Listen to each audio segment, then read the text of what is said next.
Welcome to St John's for our weekly update.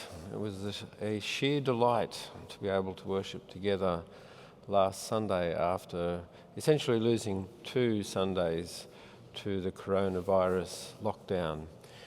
We're so fortunate here in Queensland that the Delta variant seems to be contained, and we're certainly mindful of those of you who join us for this reflection and also for worship from places of lockdown. We're incredibly mindful of how traumatising that experience is, and we've not had to endure it for long at all, but many of us are quite weary of the experience and are enjoying this time of freedom and holding it as a very precious thing. Of course, as we enjoy our freedom, it's really important that we're mindful of those whose freedoms are curtailed. And I'm sure, like me, you've been quite preoccupied by the situation in Afghanistan. In this last week, the Taliban have taken over Afghanistan. That has caused a high level of distress, not only for many people in Afghanistan, but for many people in Australia.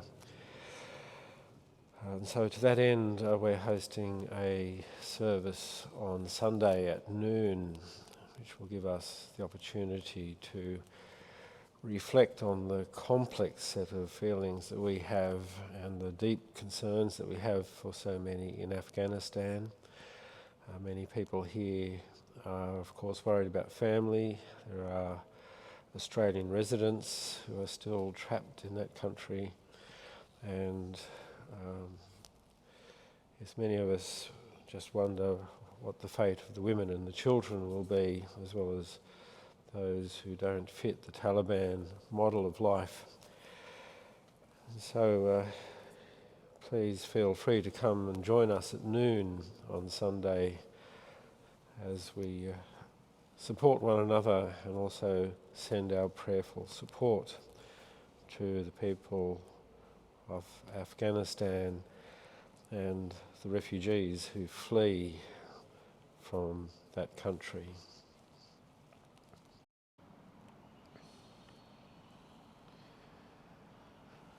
Today I'm standing before the high altar. It's the centre point of this cathedral. Pearson, as I have mentioned before, had the vision of people coming up through the steps at the west end, through the narthex, and catching a glimpse of the altar and being driven to their knees by the beauty of the building and the awesomeness of the divine that this building seeks to honour.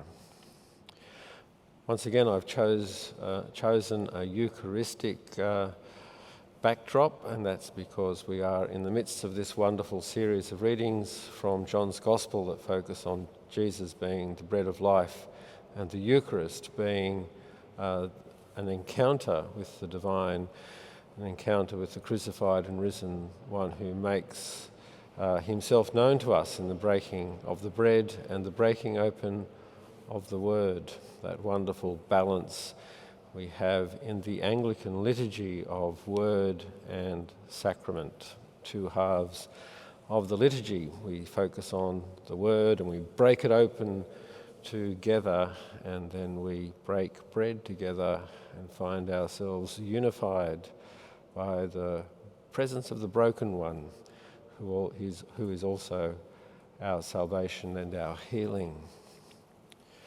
And as I stand before the altar, I'm reflecting on a wonderful word that's in the Greek text of the Synoptic Gospels, that's Matthew, Mark and Luke, when Jesus presides at the Last Supper. He uses the word that in English we translate as remembrance, to remember. The Greek word is anamnesis, and remember is actually a very poor translation, but it's the best translation we have in English, unless we want to have a little asterisked footnote that then enters into a paragraph. And that paragraph would go along the lines of something like this. The word anamnesis has no direct English translation, but tries to reveal the idea or capture the idea that in a single moment of the present, both the past and the future are present as well. Anamnesis represents the collapsing of time. And so when Jesus talks about the Last Supper being a moment of anamnesis, do this in anamnesis of me, he is inviting his disciples to realize that in each celebration of the Eucharist, we are present at the Last Supper, or the Last Supper is present to us.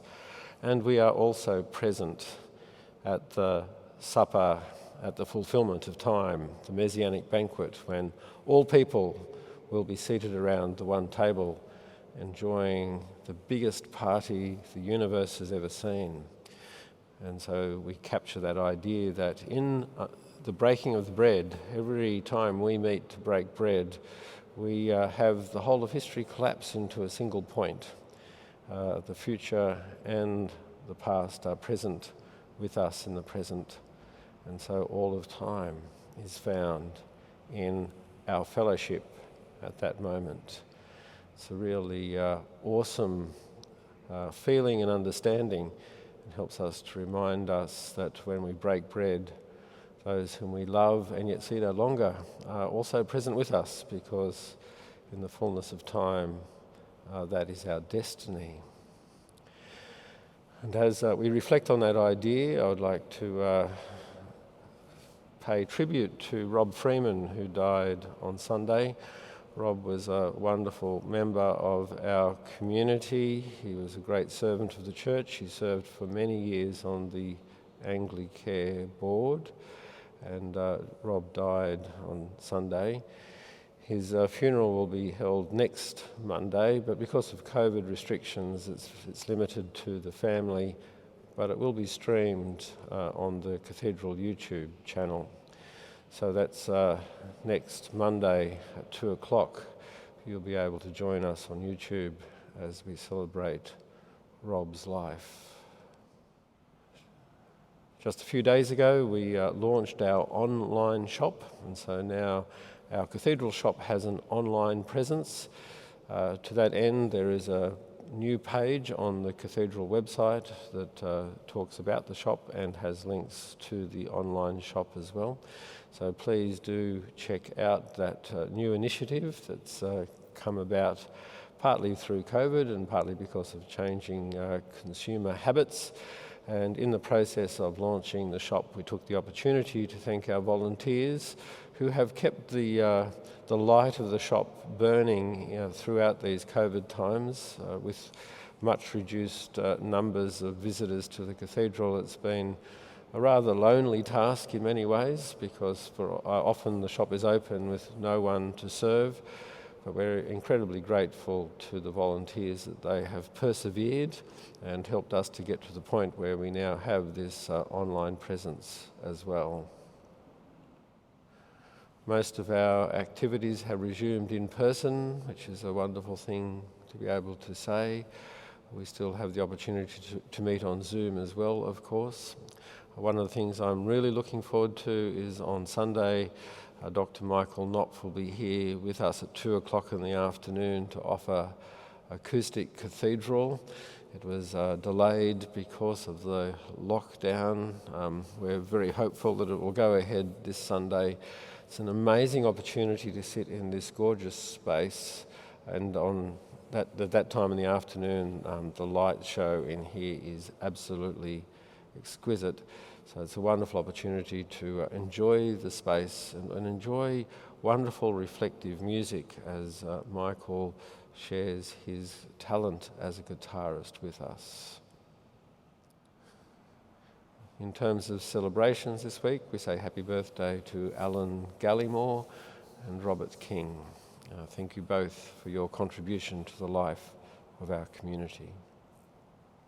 As I said at the beginning of this reflection, it's wonderful that we have the opportunity to gather together for worship again, to break the bread, to break open the Word, to recognise the crucified and risen one amongst us as we gather as a community. We gather as a community to be fed and to be enabled in our ministry.